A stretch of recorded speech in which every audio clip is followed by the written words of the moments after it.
So I just want to make a few more comments about dealing with energy conservation.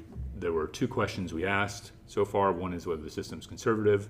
The second is where the energy is stored. And we looked at this skateboarder example and found the energy is stored in three major places: the potential energy of the rider, the kinetic energy of the ramp, and the kinetic energy of the rider. Now the question is, what do you actually do with this and how do you use this? Well, if you think about simulating this,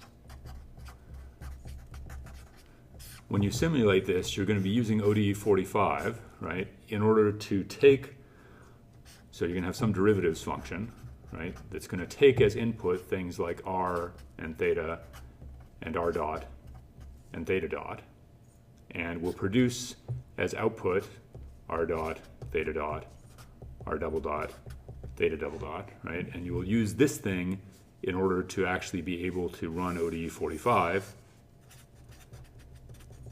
in order to produce a list of where the rider is and how fast the rider is moving at each point, right? So you're going to get a list of R values, a list of theta values, a list of R dot values, and a list of theta dot values.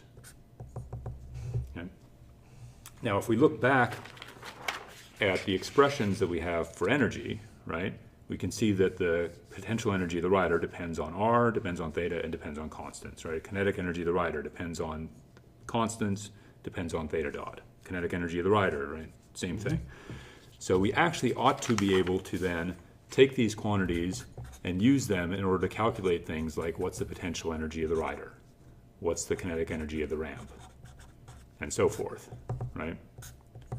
So that you could eventually actually be able to then plot how each of those quantities changes versus time, right? So for example, the potential energy of the rider, you would imagine if the rider starts out low on the ramp and then moves up the ramp, the potential energy of the rider will increase as they get higher on the ramp, and presumably if they come off the other side of the ramp, eventually it'll go back down to the same value, right?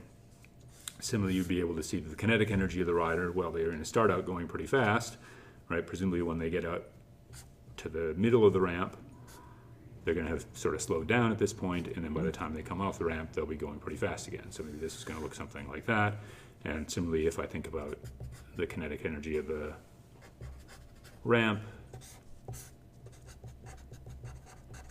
I'd imagine that the ramp is not going to have any kinetic energy initially, but as the ramp begins to pivot, it's going to get some, so maybe this is going to look like that.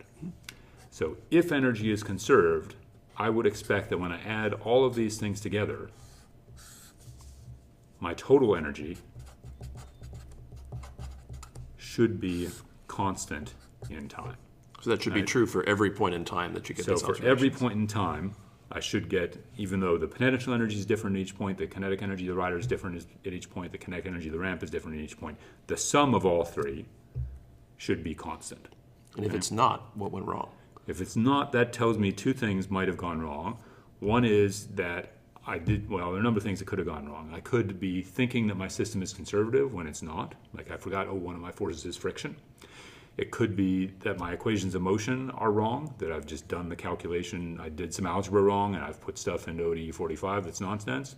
It could be that in calculating my energy, I've gotten something wrong, so I've just missed my equations of motion are right, but my energy calculation is wrong, but something is wrong.